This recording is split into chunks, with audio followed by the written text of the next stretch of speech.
Hello guys, good morning, welcome back to my channel. আমি মিষ্টি বৌদি। আমার চ্যানেলে অনেক অনেক স্বাগত আর অনেক অনেক ভালোবাসা। তো চলো বন্ধুরা, আমি এখন চলে এসেছি রান্নাঘরে। সেই প্রত্যেক দিনের মতো একই কাহিনী আমার। আমি এখন আজকে করব পটল ভাজা। তো পটল ভাজা কে কে খেতে ভালোবাসো একটু কমেন্ট করো কিন্তু।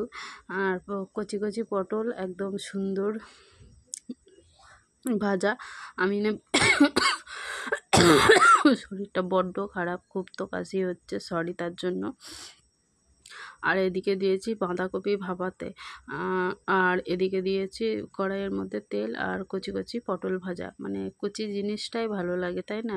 বেশ বুড়ো হয়ে গেলে তো আর সেটা আর মানে সেরম মতো হয় না, সেই জন্য অতটা ভালো লাগে না। আবার একটা জিনিস কী আছে, পুরনো চাল কিন্তু অবশ্যই ভাতে বাড়ে, নতুন চালে কিন্তু ভাত বাড়ে না, তাড়াতাড়ি হয়ে যায়। তো যাই হোক, চলো। আমার পটল ভাজা, আমি এমনি সত্যি কথা বলতে আমি ভালোবাসি না পটল ভাজা। আমার দু চক্ষের বিষ, আমার ভালো লাগে না। সবাই পটল ভাজা খেতে কিন্তু ভীষণ ভালোবাসে, কারণ বীজটার জন্য সবাই ভালোবাসে, বীজের জন্য। আর আমি আবার বীজের জন্য চোখ জ্বালা, পটল আমার ভালোই লাগে না। আর এদিকে চলো, সবজিগুলো কেটেছিলাম, এখানটা পরিষ্কার করে নিলাম। আমি আসলে সবজি কাটলে আমি সাথে সাথেই গুছিয়ে নিই, আমি ফেলে রাখি না, আমার ভালো লাগে না। আর যে জায়গাটাতে থাকি আমি সেই জায়গাটা সবসময় পরিষ্কার রাখারই চেষ্টা করি, যতটা আমার সামর্থ্যের মধ্যে মানে কুলায় ততটা। আমি যতক্ষণ থাকি, আমি যে জায়গায় থাকি পরিষ্কার পরিচ্ছন্ন রাখারই চেষ্টা করি, কারণ আমার নোংরা নোংরি একদমই আমার ভালো লাগে না।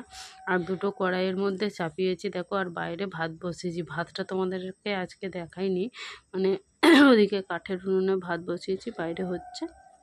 আর এদিকে দুটো কড়াইয়ে একটাই বসিয়েছি পটল ভাজা, আর একটাই বসিয়েছি বাঁধাকপি। এদিকে চলো, বাঁধাকপিটা ভাজবো বলে একটু জিরে ফোড়ন দিলাম, একটা শুকনো লঙ্কা, তেল দিলাম। এবার একটু পেঁয়াজ কুচো, কাঁচা লঙ্কা কুচো দিয়ে দেবো, দিয়ে নাড়াচাড়া করব। আজকের রান্নাতে তেমন একটা মানে তাড়াহুড়ো করেছি না, তার জন্য তাড়াহুড়ো যেটাতেই করবে সেটা ভালো কখনো হয় না। পটল ভাজাগুলো দেখছো ধরে ধরে গেছে, আর বাঁধাকপিও তাই, পেঁয়াজগুলো কালো হয়ে যাচ্ছিলো। আর লাস্টে বাঁধাকপিটাও তলাটা হালকা হালকা ধরে গেছিলো। মানে একবারে খাওয়ারও যোগ্য ছিল সেরকম না, মানে খাওয়া গেছে, মানে একটু বেশি ভাজা হয়ে গেছে এরকম আর কি। আর একটা পটল দেখো তুলতে গিয়ে পড়ে গেল। তো পটলগুলো ভালোই ছিল, আজকে খেয়েছিলাম। কারণ এই পটলগুলো এতই কচি, মানে এর বীজই এখনও পর্যন্ত হয়নি। তো সেই রকম আর কি, সেই ফুলে কি একটা বলে না, আঁতুড়ের গন্ধ যায়নি, সেই রকম পটল এনেছিল। তো তার জন্য বীজ টিজ ছিল না, ভালোই লাগলো খেতে। আর এদিকে চলো, স্নান টান করে চলে আসলাম ঠাকুরকে ধূপ আর জল দিতে।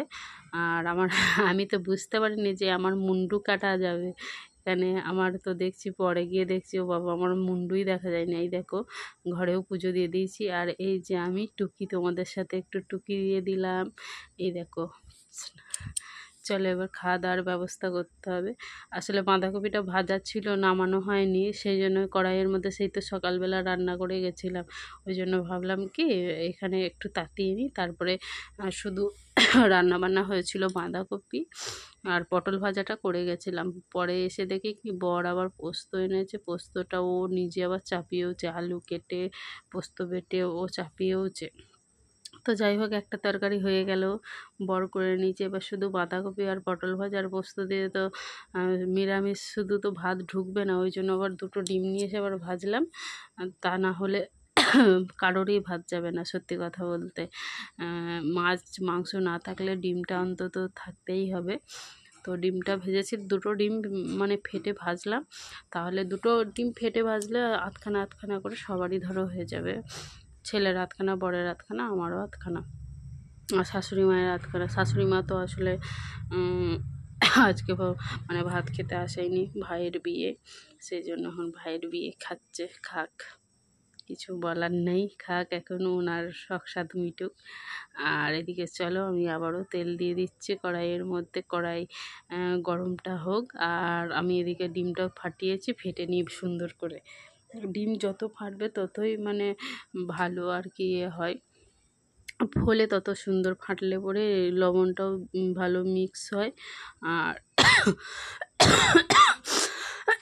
ওইদিকে পোস্তটা আমি নেড়ে দিচ্ছি হালকা করে, পোস্তটাও হয়ে গেছে, হালকা জল ছিল জানো তো, তোমাদের দাদা ভাই কী করেছে বলো তো, পোস্তর আলুও কেটেছে। বেটা ছেলেরা কি আর রান্না বান্না করতে পারে? পারে, ওরাই রান্না করে, মানে কোনো কাজ বাড়িতে বলো, এবার ওকেশন বাড়িতে বলো, সেগুলো বেটা ছেলেরাই রান্না করে। অত অত লোকের রান্না মেয়ে মানুষরা করে কি? ওরাই করে। কিন্তু যেগুলো ঘরের রান্না বান্না হয় সেগুলো তো আর ওরা করতে পারে না, তাই আন্দাজ মতো ঝোলটা দিতে পারে না। আর আলুগুলো কেটেছে একদম গুজিং গুজিং, যেমন আলু ভাজার আলু কাটা হয় সরু সরু, ওই রকম আলু কেটেছে। আর মানে চৌকো করেই কেটেছে, কিন্তু সরুটা ওই রকম দ্বারা সরু কেটেছে, এক নাড়া দিলেই আলু সিদ্ধ। আর এদিকে দেখো, ডিমের জন্য তেলটা গরম হয়ে গেছিলো, আমি ডিমটা দিয়ে দিলাম। আর ওই জন্যই আমি আর কি, ওটা না হলে তো জল তলায় বসে যাবে আর জলটা উপরে থেকে যাবে পোস্তর, ওই জন্য আমি গ্যাসটাকে একটু নাড়ালাম, গ্যাসটাকে না, কড়াইয়ে পোস্তটা একটু নাড়িয়ে দিলাম, দিয়ে তারপরে গিয়ে তোমার রেখে দিলাম। গ্যাসটা বন্ধ করে আলুগুলো একটু গেলে দিলাম, তাহলে পোস্তটা আর কি গাঢ় পড়া হয়ে গেল। আর পোস্ত শুধু একবারে ঝোল পড়া হয়ে থাকে, ওটা তো ভালো লাগে না, বাস একটু গাঢ় গাঢ় থাকবে, ভালো লাগবে। আর পোস্তটা আমার ওইদিকে হয়েই গেছে, আমি ওই জন্য আমি মানে গ্যাসটা অফ করে দিয়েছি। আর এদিকে ডিম ভাজাটা হতে থাক, একবার মানে এক পিঠ হোক, এটা ভালো করে ভাজা।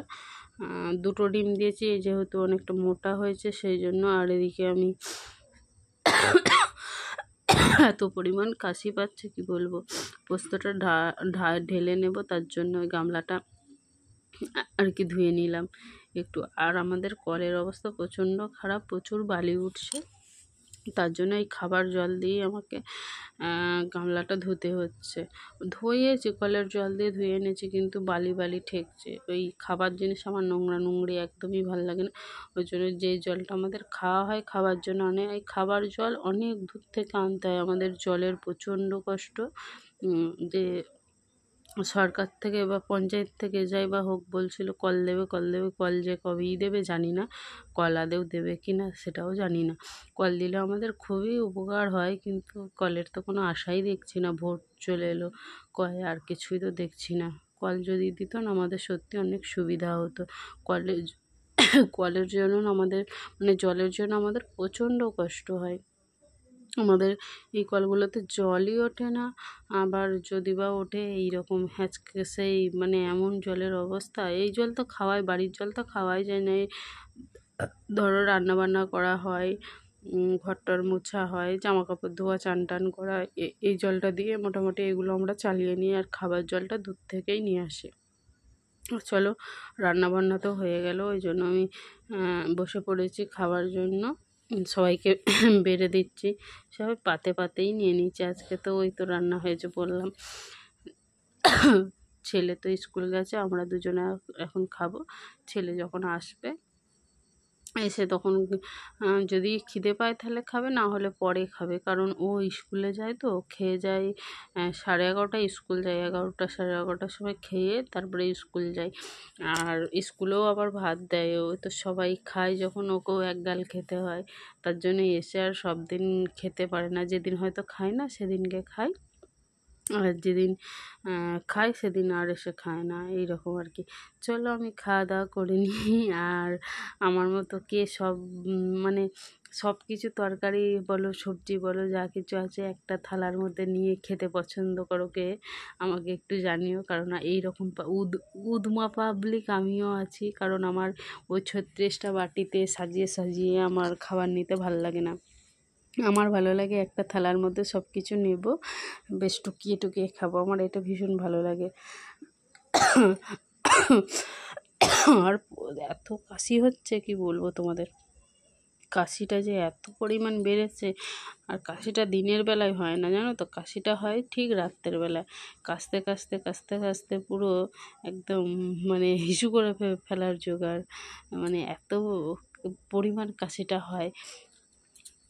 এক একটা সময় তো তাই হয়, মনে হয় যেন প্যান্ট ভিজে গেল বোধহয়। কাচতে কাচতে সত্যি গো একদম পুরো প্যান্ট ফ্যান্ট ভিজে যাওয়ারই অবস্থা হয়ে থাকে। তো যাই হোক চলো, এটা কিন্তু অনেকেরই হয়, কাচতে কাচতে হিসু করে ফেলা। আমি তো করেই ফেলি মাঝে মাঝে, সত্যি কথা বলে দিলাম তোমাদেরকে, আমি কাচতে কাচতে সত্যিই হিসু করে ফেলি মাঝে মাঝে। এত পরিমাণ কাশি হলে আর কি করা যায়।